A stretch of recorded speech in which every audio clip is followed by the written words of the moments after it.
ಅಧಿಕಾರ ಹಂಚಿಕೆಯ ಜಟಾಪಟಿ ಕಾಂಗ್ರೆಸ್ನಲ್ಲಿ ಆಗ್ತಿದೆ. ಆದ್ರೆ ಇದರ ನಡುವೆನೆ ಡಿಸಿಎಂ ಡಿಕೆ ಶಿವಕುಮಾರ್ ಅವರೀಗ ಕೆಪಿಸಿಸಿ ಅಧ್ಯಕ್ಷ ಸ್ಥಾನವನ್ನ ತೊರೆಯುವ ವಿಚಾರಗಳನ್ನ ಒಂದು ಸುಳಿವು ಕೊಡ್ತಿದ್ದಾರೆ.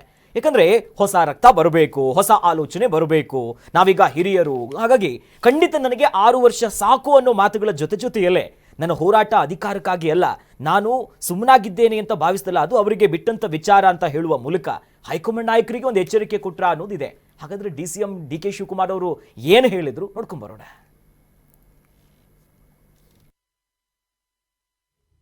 ಹೊಸ ರಕ್ತ ಬರಬೇಕು, ಯಂಗ್ಸ್ಟರ್ಸ್ ಬರಬೇಕು, ಹೊಸ ಆಲೋಚನೆ ಇರಬೇಕು. ನಾವೆಲ್ಲ ನಾನು ಫಸ್ಟ್ ಟರ್ಮ್ಗೆ MLA ಮಂತ್ರಿ ಆದವು ನಾವೆಲ್ಲ, ನಾನು, ಪರಮೇಶ್ವರು, HK ಪಾಟೀಲು, ರಾಮಲಿಂಗಾರೆಡ್ಡಿ, ನಾವೆಲ್ಲ ಆಯ್ತು, ನಮ್ದೆಲ್ಲ ಟರ್ಮ್ ಮುಗಿದೋಯ್ತು. ನಾವೆಲ್ಲ ಸೀನಿಯರ್ ಸಿಟಿಸನ್ ಆಗ್ಬಿಟ್ಟಿದೀವಿ. ಹೊಸಬ್ರು ಬರ್ಲಿ ಸರ್. ಹೊಸ ಬ್ಲಡ್ಗೆ ಅವಕಾಶ ಕೊಡಕ್ಕೆ ನೀವ್ ಹೇಳ್ಬೇಕು ಸರ್. ನೀವ್ ಇದ್ರೆ ಮತ್ತೊಂದ್ ಕಡೆ ಕೂರಕ್ಕೆ ಚೇರ್ ಇಲ್ಲವಲ್ಲ ಸರ್. ನೋಡಪ್ಪ, ನನ್ನ ಅಭಿಪ್ರಾಯ ತಿಳಿಸಿದ್ದೀನಿ. ಪಾಪ ಹೊಸಬ್ರು ಕೇಳೋರು, ಈಗ ಫಸ್ಟ್ ಟೈಮ್ ಎಷ್ಟೋ ಜನ ನಾವೆಲ್ಲ ಆಗ್ಲಿಲ್ವೇ, ಹಂಗ ಆಸೆ ಇರ್ತದೆ. ಅವ್ರ ಆಸೆನೂ ತಪ್ಪು ಅಂತ ಹೇಳಕ್ ಆಗ್ತದ? ಪಕ್ಷ ಮತ್ತೆ ಸರ್ಕಾರದಲ್ಲಿ ಹೊಸ ಬ್ಲಡ್ ಬರ್ಬೇಕು ಅಂತ ಪಕ್ಷ ಮತ್ತೆ ಸರ್ಕಾರ ಎರಡರಲ್ಲೂ ಖಂಡಿತ. ನಾನು ಅಷ್ಟೇ, ಸಾಕು ನನ್ಗೆ 6 ವರ್ಷ. ಬೇರೆಯವ್ರು ಮಾಡ್ಬೇಕಲ್ಲ ಪಾಪ. ನೋಡಿ, ಬ್ಲಡ್ ಡಿಸಿಎಂ ಡಿಕೆ ಶಿವಕುಮಾರ್ ಅವರು ಮಾತು ಗಮನಿಸ್ತಿದ್ರೆ ಅವಕಾಶ ಸಿಕ್ಕಿದಾಗಲ್ಲ ಒಂದು ಗೂಗ್ಲಿ ಬಿಡ್ತಾರೆ ಅಂತ. ಪಕ್ಷ ನಿಷ್ಠೆ ಜೊತೆಯಲ್ಲಿ ಮೂಲ ಕಾಂಗ್ರೆಸ್ಸಿಗ, ಈಗ ಕೊಟ್ಟ ಮಾತಿನ ವಿಚಾರ, ಮಾತೇ ಶಕ್ತಿ ಅಂತಿದ್ರು. ಈಗ ಈ ಸಂದರ್ಭದಲ್ಲೂ ಅಷ್ಟೇ, ನಾನು ಬಿಟ್ಕೊಡ್ತೀನಿ, ಮುಂದೆ ನನಗೇನು ಅಂತ ಕ್ವಶನ್ ಅನ್ಸುತ್ತಿದ್ದು. ಅವ್ರ ಮಾತಲ್ಲಿ ಒಂದು ಮಾರ್ಮಿಕ ಮಾತದು. ಹೌದು, ಹೊಸಬರು ಯಾರಾದ್ರೂ ಬರಬೇಕು, ಹೊಸ ದಾರಿ ಓಪನ್ ಆಗಬೇಕು, ಹೊಸ ಚಿಂತನೆ ಇರಲಿ, ಹೊಸ ಗಾಳಿ ಬೀಸಲಿ ಅನ್ನುವಂಥದ್ದನ್ನ ಹೇಳ್ತಾ ಇದ್ದಾರೆ. ಅಂದರೆ ಡಿ ಕೆ ಶಿವಕುಮಾರ್ ಅವರು ಮಾರ್ಮಿಕವಾಗಿ ಸಿದ್ದರಾಮಯ್ಯ ಅವ್ರನ್ನೇ ಯಾಕೆ ಎಳೆದಾಡ್ತಾ ಇದ್ರಿ, ಅವ್ರನ್ನೇ CM ಆಗಿ ಅಲ್ಲಿಂದ ಇಲ್ಲಿವರೆಗೂ ತಗೊಂಬಂದ್ರಿ, ಯಾಕೆ ಹೊಸದಾಗಿ ನನ್ನ ಕೂರಿಸಬಾರ್ದು ಅನ್ನುವಂಥ ನಿಟ್ಟಲ್ಲೇ ಮಾತಾಡ್ದಂಗಿದೆ. ಸಹಜವಾಗಿ ಅವ್ರ ಮಾತಲ್ಲಿ ಯಾವಾಗ 31 ಜನನ 35 ಜನನ ಅವರು 31 ಜನ ಹೊಸ ಶಾಸಕರು, ಅಂದ್ರೆ ಮೊದಲ ಬಾರಿಗೆ ಶಾಸಕರಾದರೂ ಸಚಿವ ಸ್ಥಾನಕ್ಕೆ ಟೆಬಲ್ ಹಾಕಿ ಕೂತ್ರಲ್ಲ, ಅಲ್ಲಿಂದ ಈ ಹೊಸ ಗಾಳಿಯ ತಂತ್ರಗಾರಿಕೆ ಶುರುವಾಯಿತು.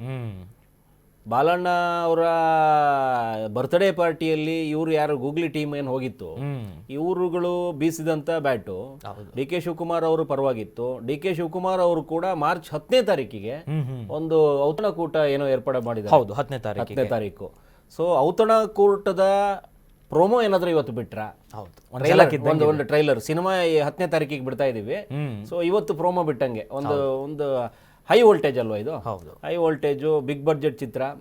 ಇದನ್ನ ಪ್ರೋಮೋ ಇವತ್ತು ಬಿಟ್ಟಂಗಿದ್ದಾರೆ. ಅದಕ್ಕೆ ಸಾಕ್ಷಿ ಎಂಬಂತವ್ರು ಏನ್ ಹೇಳ್ತಾ ಇದಾರೆ, ನನಗೆ ಅಧ್ಯಕ್ಷಗಿರಿನೂ ಸಾಕು ಅನ್ನೋ ನಿಟ್ಟಲ್ಲಿ ಮಾತಾಡ್ತಿದ್ದಾರೆ. ಅಧ್ಯಕ್ಷಗಿರಿಗೆ ಈಗಾಗಲೇ ಪ್ರಬಲ ಸ್ಪರ್ಧಿಯಾಗಿ ಸತೀಶ್ ಜಾರಕಿಹೊಳಿ ಅವರು ಹೈಕಮಾಂಡ್ ಅವ್ರನ್ನ ಕೂಡ ಟಚ್ ಮಾಡಿ ಬಂದಾಗಿದೆ. ಹೌದು, ಹೈಕಮಾಂಡ್ ಅವ್ರನ್ನ ಟಚ್ ಮಾಡಿ ಬಂದಾಗಿದೆ. ಅವರು ಎಲ್ಲೋ ಒಂದು ಕಡೆ ಕಸಿದುಕೊಳ್ಳುವ ಮುನ್ನ ನಾನೇ ಕೊಟ್ಟುಬಿಟ್ರೆ, ಹೌದು, ಹೈಕಮಾಂಡ್ ಅವರು ನೀವು ಬಿಟ್ಕೊಡಿ ಅಂತ ಹೇಳೋದಕ್ಕಿಂತ ಮೊದಲೇ ನಾನು ಬಿಟ್ಕೊಟ್ಟಿದ್ದೀನಿ ಸ್ವಾಮಿ, ನಾನೇನು ಕೇಳಿದ್ದೀನಿ ಅದನ್ನು ಕೊಟ್ಬಿಡಿ ಅಂತ. ಆ ನಿಟ್ಟಲ್ಲಿ ಏನಾದರೂ ಇವರ ನೀವೇ ಹೇಳ್ದಂಗೆ ಗೂಗಲ್ ಏನಾದ್ರು ಪ್ರಯೋಗ ಮಾಡಿದ್ರ? ಅಧ್ಯಕ್ಷಗಿರಿ ಸತೀಶ್ ಜಾರಕಿಹೊಳಿಗೆ ಕೊಡೋ ಮೂಲಕ ಡಿ ಕೆ ಶಿವಕುಮಾರ್ ಅವರಿಗೆ ಮುಖ್ಯಮಂತ್ರಿಯಾಗಿ ಆಯ್ಕೆ ಮಾಡೋ ಮೂಲಕ ಹೈಕಮಾಂಡ್ ಏನಾದರೂ ಹೊಸ ತಂತ್ರಗಾರಿಕೆ ಮಾಡುತ್ತಾ, ಹೊಸದಾಗಿ ಏನಾದರೂ ಆಲೋಚನೆ ಮಾಡುತ್ತಾ? ಈ ಹೊಸದು ಏನು ಹೊಸದ್ರಲ್ಲೇ ಆಟ ಆಡಿ ಮಾತುಕತೆ ಮುಗಿಸ್ತಾ ಇದ್ರು, ಈ ಹೊಸ ಗಾಳಿ ಅಧ್ಯಕ್ಷಗಿರಿಯಲ್ಲೂ ಸತೀಶ್ ಜಾರಕಿಹೊಳಿ ಅವರು ಹೊಸದಾಗಿ ಬಂದು ಕೂತ್ಕೋತಾರೆ, ಡಿ ಕೆ ಶಿವಕುಮಾರ್ ಅವರು CM ಆಗಿ ಹೊಸದಾಗಿ ಕೂತ್ಕೋತಾರೆ. ಈ 31 ಜನ ಹೊಸ ಶಾಸಕರೇನಿದ್ದಾರೆ ಅವರು ಕೂಡ ಸಚಿವ ಸ್ಥಾನದಲ್ಲಿ ಹೊಸದಾಗಿ ಬಂದು ಕೂತ್ಕೋತಾರೆ. ಇದು ಎಲ್ಲ ಹೊಸ ಗಾಳಿ ಬೀಸ್ಲಿ ಅನ್ನುವಂಥದ್ದು ಡಿ ಕೆ ಶಿವಕುಮಾರ್ ಅವ್ರ ಮಾತಾಗಿತ್ತು ಅನ್ನುವಂಥ ಲೆಕ್ಕ ಡಿ ಕೆ ಶಿವಕುಮಾರ್ ಅವರು.